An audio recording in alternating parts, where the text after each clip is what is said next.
Estaba yo el otro día dándole un martillazo al Capitán América para ser digno, cuando de repente me di cuenta de que tenía que hacer la reseña de Star Wars Episodio 4, Una Nueva Esperanza. La película comienza con un screamer. Sí, habéis oído bien, tú estás tan tranquilo esperando a que empiece y de repente... Infarto del miocardio. Y lo peor es que esto pasa con todas las películas. Tanto da que te prepares y ya sepas lo que va a pasar, porque siempre, y digo siempre, vas a saltar de la silla. Te crees muy gracioso, ¿verdad? Pues que sepas que Disney se quedó con tu franquicia.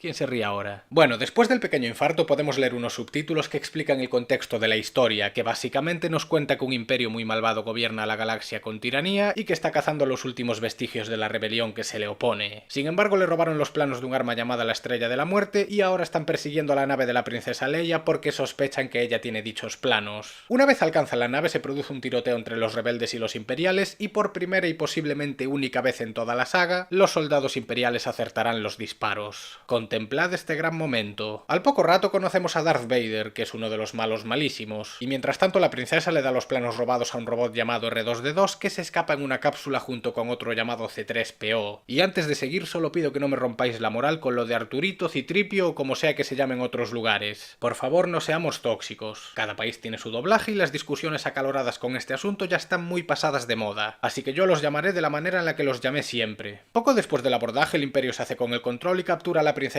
Leia, que le dice que estaba de misión diplomática camino a un planeta llamado Alderaan, pero como no se lo tragan se la llevan consigo. Y ahora tenemos un salto temporal en el que los dos robots aterrizaron en un planeta desértico y discuten sobre tonterías, aunque al único al que se le entiende es a C3PO, porque el otro solo suelta pitiditos. Pero más o menos gracias a las contestaciones del primero se puede intuir qué es lo que dice, y eso le da un toque cómico que no está mal. Pues el caso es que por culpa de la discusión se separan y al poco rato unos yaguas capturan a R2. Y mira tú por dónde, justo cuando se lo llevan a su base móvil resulta que también tenían a C3PO, así que al final es como si nunca se hubieran separado. Poco después llegan a una madriguera y conocemos a Luke Skywalker y su familia, que le quieren comprar unos droides a los yaguas para que trabajen en su granja. Entonces, como era de esperar, acaban quedándose con los dos que acaban de llegar al planeta, con lo cual Luke se va a echarles un ojo. Sin embargo, proyecta sin querer el holograma de Leia en el que le pide ayuda a un tal Obi-Wan Kenobi, porque la misión de R2 era ir a ese planeta y encontrarlo. El problema es que no tenían ni idea de por dónde empezar, pero vaya, mira tú qué casualidad. Al parecer Luke lo conoce, o al menos a un anciano que se llama Ben Kenobi, pero vamos, ya os digo yo que es Obi-Wan. Un planeta entero para aterrizar y después de que los capturen unos chatarreros son comprados por una familia que conoce a Obi-Wan. Vaya, vaya. O es un planeta muy pequeño o tienen una suerte legendaria. O si nos ponemos en plan fanático también podríamos decir que la cápsula estaba programada para aterrizar cerca de la casa de Obi-Wan, pero eso es imposible porque Leia lo único que sabía es que vivía en ese planeta, pero nada más. Así que esta última teoría queda descartada. A la mañana siguiente Luke descubre que R2 se escapó por su cuenta y se va a buscarlo. Y atentos porque lo que pasa ahora es gracioso, y es que una vez alcanza el robot se da cuenta de que está en un territorio donde hay unos bandidos llamados los Moradores de las Arenas, y según él son muy peligrosos. Entonces en vez de subirse al vehículo y volver a casa como haría cualquier persona normal, se pone a explorar. Claro que sí, muy buena idea, Luke. ¿Qué podría salir mal? Pues que le partan la madre y lo capturen. Es que no me extraña, macho, ¿en qué estabas pensando? Por suerte un señor encapuchado se pone a hacer ruidos raros y asusta a los bandidos, pese a que están armados y tienen la ventaja numérica, pero claro, este señor tenía el terreno elevado y contra eso no se puede hacer nada. El caso es que el hombre misterioso era el mismísimo Obi-Wan. Justo la persona a la que estaban buscando aparece de casualidad y lo salva en el último momento. Y ahora dirán que como es un Jedi detectó la fuerza de Luke y por eso lo encontró, pero bueno, yo no lo veo tan claro. Aunque sí que es verdad que el tema de la fuerza en estas películas sirve para parchear muchas conveniencias y agujeros de guión. Algunas veces es convincente y otras no tanto. La cuestión es que se lleva a Luke y a los droides a su casa y hablan de las guerras clon, las cuales eran importantes en las precuelas, y también le cuenta que conoció a su padre, el cual murió a manos de Darth Vader, que por si no os acordáis es el asmático malvado del principio. Me siento un poco ridículo explicando quién es Darth Vader, pero fijo que hay alguien que no lo conoce. Para agilizar un poco os voy a resumir la charla, y es que aparte de lo que ya comentaron le explica que en el pasado fue un Jedi, que eran unos caballeros defensores de la paz de la galaxia, pero cayeron en desgracia y ahora están extintos. Además también nos da unas clases sobre la fuerza, que sería un poder interno que tienen los seres vivos, que básicamente sería el equivalente al chakra de Naruto. Con ella puedes empujar cosas, detectar cosas, hipnotizar gente y hacer todo aquello que necesite el guión. Dicho en pocas palabras, la fuerza son los guionistas. Nah, ahora en serio, es un poder muy útil que cobrará más importancia en las demás entregas. Ya para acabar la charla, Obi-Wan le regala a Luke el sable láser de su padre, que es el arma reglamentaria de los Jedi, y por poco le salta un ojo al encenderlo. Joder, niño, ten cuidado. Eso sí, no os ilusionéis con esto, porque no lo usará para atacar en toda la película, lo cual es bastante comprensible porque no tiene ni puñetera idea de manejarlo, así que no lo digo como algo malo. Al cabo de un rato consiguen ver el holograma holograma completo de Leia y se revela que su padre necesita la ayuda de Obi-Wan para combatir al Imperio. Entonces deben llevar R2 a Alderaan para llevarle los planos a la rebelión y así encontrar el punto débil de la Estrella de la Muerte. En la siguiente escena comprobamos que el arma del Imperio es una esfera espacial gigante y sus dirigentes discuten sobre la rebelión y la antigua república, pero de eso ya sabremos más en las precuelas. Entonces tenemos una de las escenas más icónicas y recurrentes de la saga, que es la de Darth Vader asfixiando a alguien con la fuerza. No es un dato fundamental para la trama, pero en casi todas las películas y videojuegos hay un momento en el que se pone a asfixiar a alguien, y a poder ser de los suyos. Luego Kylo Ren lo intenta en la trilogía de Disney, pero la verdad es que no le sale. En fin, los altos cargos imperiales están preocupados por el robo de los planos, pero Tarkin confía plenamente en la Estrella de la Muerte y no le da mayor importancia. Volviendo a Tatooine, que es el planeta de Luke, de camino a la granja se encuentran con los yaguas de antes totalmente masacrados. Y aquí Obi-Wan dijo una cosa con la que me descojoné de risa, porque al principio Luke pensaba que podían haber sido los moradores de las arenas, pero Obi-Wan le corrige y dice que por la precisión de los disparos tuvieron que ser soldados imperiales. Por la precisión de los disparos, tócate los cojones. Si precisión es justo lo que no tienen. Los quieren hacer quedar como soldados de élite, pero cada vez que hay un tiroteo dan vergüenza ajena. Excepto en su primera aparición no la aciertan ni al arco iris, y eso ya lo iréis comprobando en cada entrega. En fin, que al ver esto Luke vuelve a la granja y se da cuenta de que también mataron a sus tíos, y como ya no le queda ningún motivo para seguir en ese planeta, decide acompañar a Obi-Wan en su viaje. Por cierto, no se le ve muy afectado. Vale que tenía ganas de salir de Tatooine, pero coño, que acaban de matar a tu familia, un poco de sangre en el cuerpo, chaval. Para salir del planeta se van a una ciudad llamada Mos Eisley, en la que, como podéis ver, el señor Obi-Wan utiliza la fuerza por primera vez para hipnotizar a uno de los soldados imperiales. Habilidad totalmente rota que no aprovecha lo suficiente, a mi parecer. El objetivo del grupo es contratar a un piloto que los lleva hasta Alderaan por un precio razonable. Entonces se van a un bar donde suena aquella música tan icónica de la saga y Luke se mete en un lío sin haber hecho nada. El tío estaba tranquilamente en la barra y de repente aparece el cara zapatilla este y le empieza a pegar porque sí. Por suerte para nuestro amigo, Obi-Wan lo soluciona de un sablazo y no se vuelve a hablar del tema. Poco después del contratiempo conocen a Han Solo y a Chewbacca, que serán personajes importantes en la saga. Entonces, tras regatear un poco, los contratan como pilotos. Sin embargo, poco después de cerrar el trato, Han tiene un problema con un cazarrecompensas porque al parecer su jefe puso precio por su cabeza al haber soltado la carga después de que una patrulla del Imperio lo hubiera perseguido. Porque sí, Han Solo es un contrabandista. De todas formas, no os preocupéis, ya que Han se lo carga en pleno bar y no se vuelve a hablar del tema. Supongo que con esto ya os hacéis una idea de que esa ciudad es un lugar de mala muerte, porque le cortan el brazo a uno y se cargan a otro y no pasa nada. La gente sigue a lo suyo y la música continúa sonando. Un día más en la oficina. En la siguiente escena, Han se va a hablar con su jefe, que resultó ser una babosa gigante llamada Jabba. Entonces lo convence de que le va a pagar y aún se toma la confianza de pisarlo. Oye amigo, hace un rato mandó un cazarrecompensas a matarte. No me parece muy prudente pasarle por encima. Aún así no parece molestarle mucho y le da otra oportunidad, pero esta será la última. Y es en este momento cuando la tripulación se reúne y está a punto de despegar en el famoso halcón milenario, que es la nave de Han, pero por culpa de un chivatazo llegan los soldados del Imperio y se lían a tiros, y evidentemente no aciertan ni uno. No sé en qué estaba pensando Obi-Wan al decir que tenían buena puntería. El caso es que los protagonistas logran ir al espacio y tras una pequeña persecución dan un salto a la velocidad de la luz y se libran. Mientras tanto, en la Estrella de la Muerte, como ven que Leia no quiere confesar la ubicación de los rebeldes, se cargan su planeta natal con un rayo muy potente que dispara la propia estrella. O sea que ahora ya podemos entender el peligro que supone. Por cierto, dicho planeta era Alderaan, que es a donde querían ir Luke y los demás. Y hablando del rey de Roma, mientras iban por el espacio se dedica a practicar con el sable láser de su padre y por primera vez hace uso de la fuerza, ya que Obi-Wan le tapa los ojos y aún así consigue bloquear los disparos de esta pelota robótica. Pero lo que más me llamó la atención fue que los droides y Chewie estaban jugando a una especie de ajedrez con hologramas de monstruos. No es algo importante, pero me pareció un pequeño detalle que enriquece el trasfondo de la saga. Además también me resultó cómica la manera en la que los robots iban ganando, pero al ver que Chewie se enfada decidieron dejarle ganar, porque el amigo peludo es de los que juegan a la oca. Ya sabéis, de oca a oca, puñetazo en la boca. Vamos, que tiene mal perder.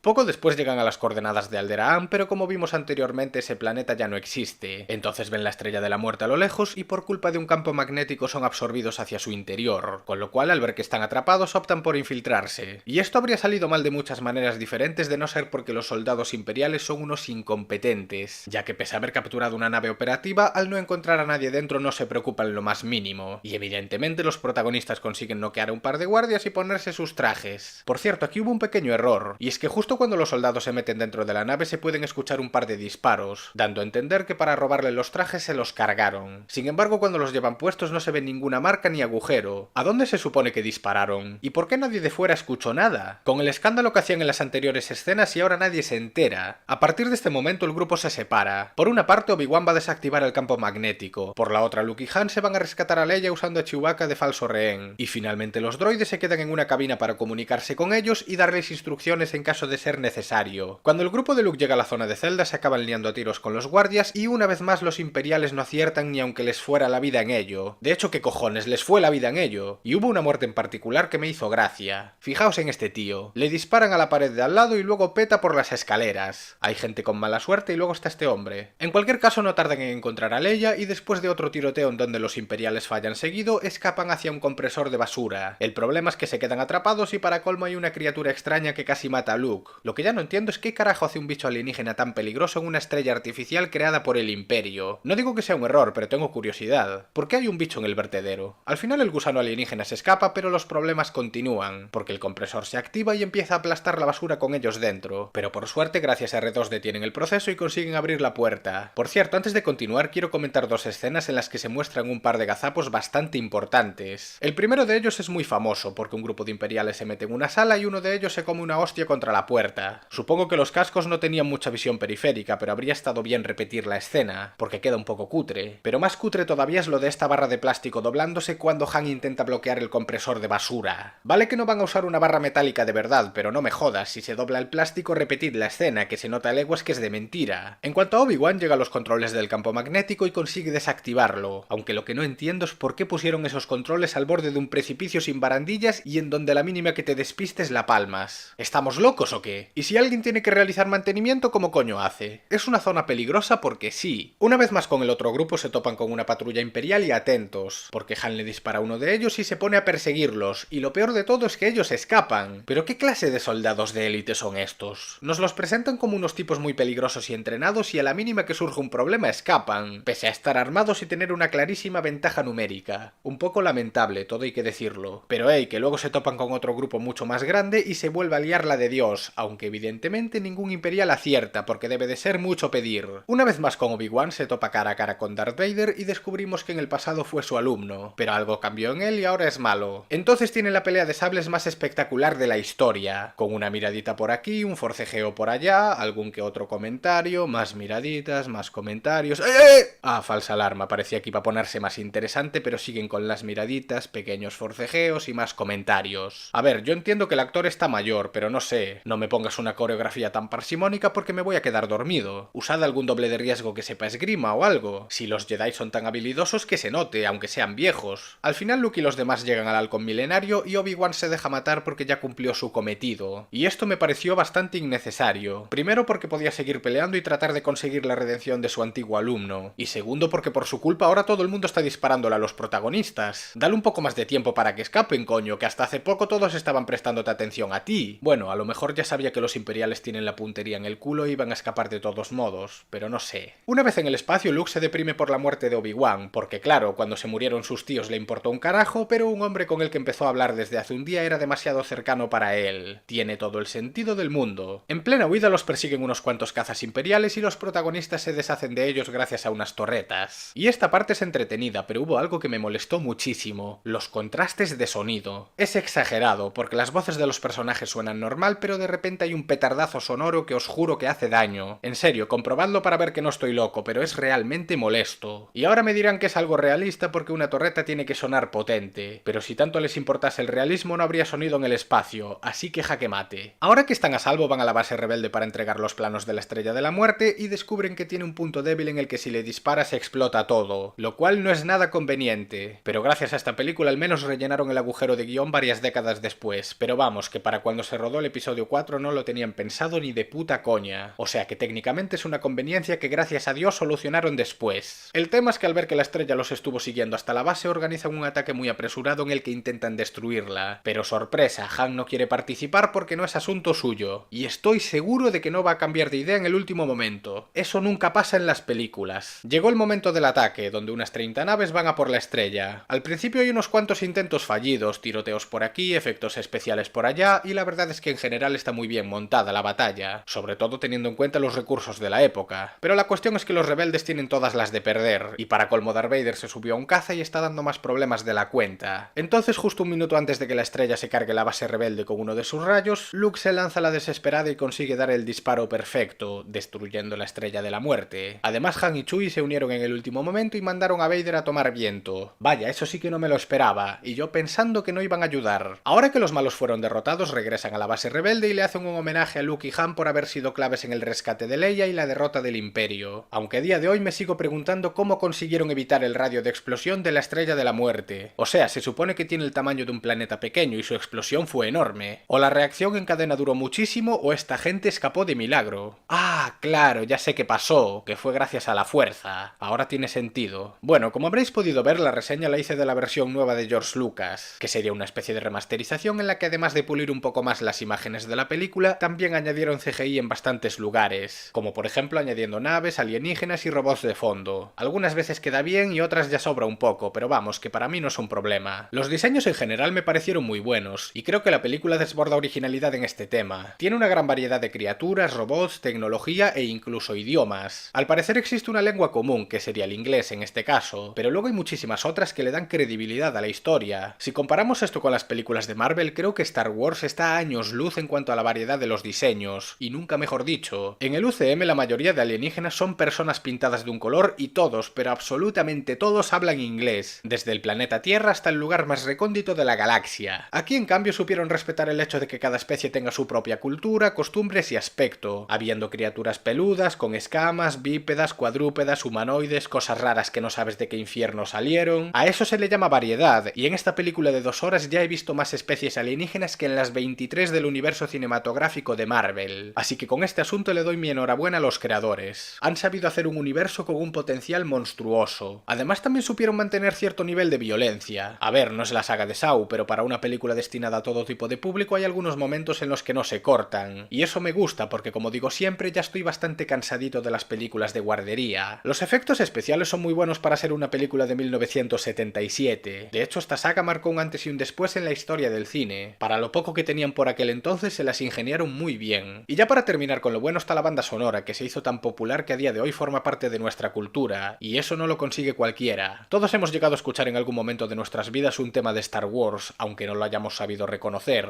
Y no es para menos, porque la mayoría de ellos son bastante buenos, o como mínimo saben acompañar adecuadamente las diferentes situaciones de la película. Sin embargo, el episodio 4 tiene sus cosas malas, y la primera de ellas es la historia, que está llena de clichés, conveniencias de guión y para mi gusto es demasiado simplona. Tenemos un imperio malvado, un elegido destinado a salvarlos a todos, un romance en potencia y un final feliz. Una cosa es el contexto, que ya dije que me pareció increíble, pero no se debe confundir con la historia. A mi parecer el universo de Star Wars siempre se desaprovechó demasiado en las películas, sobre todo con las nuevas. Tienen potencial para hacer un montón de historias increíbles y al final se decantan por los mismos tópicos de siempre. Y sí, soy consciente de que esta película tiene más de 40 años, y precisamente por ese motivo soy más condescendiente con ella, pero una cosa no quita la otra. La historia me parece del montón, y creo que la gente la sobrevalora muchísimo precisamente porque no sabe distinguir historia de contexto. Lo repetiré por segunda vez. Una cosa es el ambiente en el que se desarrolla, que es una puta maravilla, y otra la historia que se muestra, que es simple como ella sola. De no ser porque Darth Vader sobrevive y que Luke no hizo ningún entrenamiento de Jedi, esta podría ser perfectamente la primera y última película, porque es muy autoconclusiva. Exceptuando esos dos detalles, no te dan ganas de saber cómo continúa. Obi-Wan se suponía que iba a ser un personaje importante, pero muere bastante rápido, y lo único útil que hizo fue lo de desactivar el campo magnético, y sabiendo cómo es en las precuelas, pues hostia, menudo desperdicio. Aunque bueno, esto es comprensible hasta cierto punto, tampoco lo voy a criticar en exceso. Luke Skywalker es un Gary Stu en toda regla. El tío domina la fuerza en su primer entrenamiento, sabe pilotar cazas pese a trabajar en una granja, y destruye la Estrella de la Muerte cuando ninguno de los demás pilotos rebeldes pudo conseguirlo. Y ya sé que según uno de sus amigos era muy buen piloto, pero coño, precisamente por eso digo que es un Gary Stu. No sé dónde habrá practicado, pero la realidad es que mientras vivía en Tatooine pasaba casi todo el tiempo en la granja, y aún así es el mejor piloto de todos. ¿Por qué? Pues porque es un Gary Stu, ya está. Algunas escenas fueron bastante cutres. No es lo habitual, pero tiene sus momentos, como por ejemplo el fulano cayendo por las escaleras cuando el disparo claramente impactó en la pared, la barra de plástico en el vertedero, el soldado chocando con la cabeza, lo de que las pistolas unas veces hagan agujeros limpios y otras destruyan paredes de piedra, y básicamente todo lo relacionado con los tiroteos de los soldados del Imperio, que decir que tienen una puntería lamentable es quedarse corto. Además no sé para qué llevan armaduras, y total se mueren con cualquier cosa. Les quitan visión periférica, les dan menos movilidad y no protegen una mierda. Y lo mismo digo con los cascos de esta gente. ¿Por qué llevan un paraguas en la cabeza? Son diseños peculiares, pero no les veo la utilidad. Y ya para finiquitar con esto, la historia está llena de casualidades muy convenientes, de principio a fin. Como por ejemplo que C3PO y R2 se encuentren en la base Yagua, que justamente lleguen a la casa de Luke, Luke, que de todos los droides compren a esos dos porque uno se estropeó previamente, que Luke sepa quién es Obi-Wan, que el propio Obi-Wan viva no muy lejos de ahí, que los ayude con los moradores de las arenas cuando los habían capturado, que se encuentre en la Estrella de la Muerte justo cuando destruyó Alderaan, porque claro, todo el mundo sabe que el espacio es muy pequeño, o que todo Dios se encuentre dentro de la estrella, pese a tener el tamaño de un planeta pequeño. Y con esto me refiero a Vader y Obi-Wan. Qué casualidad que estuvieran en la misma parte de la base. O lo de la celda de Leia. Imaginaos que estuviera encerrada en la otra punta de la Estrella de la Muerte. Tardarían días en llegar hasta ella. ¿Por qué todo el mundo está tan cerca? Y lo mismo pasa con Tatooine. La casa de Luke, Obi-Wan y el punto de aterrizaje de los droides están casi pegados, al menos en términos planetarios. Tratan a los planetas como si fuesen un único pueblo rodeado de llanura inhabitada, como si todo lo importante se concentrase en un punto y lo demás fuese relleno. La franquicia de Star Wars me parece una de las propiedades intelectuales con mayor potencial para crear contenido, pero siento que solo se sabe aprovechar en los cómics, videojuegos y series de televisión, porque las películas o son muy básicas en el mejor de los casos o una mierda intragable en el peor de ellos, y eso me jode porque ya dije que el contexto es perfecto para crear variedad. En general me gustó el entorno, la diversidad de especies alienígenas y el contexto de las distintas etapas de la historia, pero para que una película sea buena necesita más que eso, y por ese motivo en el caso de Star Wars disfruto más de los videojuegos que de las películas, porque incluso teniendo una mala historia, cosa que no suele suceder, siempre te quedará una buena jugabilidad para disfrutarlo, pero una película si cojea en la historia pierde la gracia. Los efectos especiales y los monstruitos te pueden sorprender las primeras veces, y repito que para la época en la que se hizo tiene muchísimo mérito, pero todas esas cosas envejecen con el tiempo. Sin embargo, una buena historia perdura, y el episodio 4 de Star Wars me parece demasiado simplón argumentalmente. No digo que no entretenga, de hecho lo hace, pero su historia es del montón.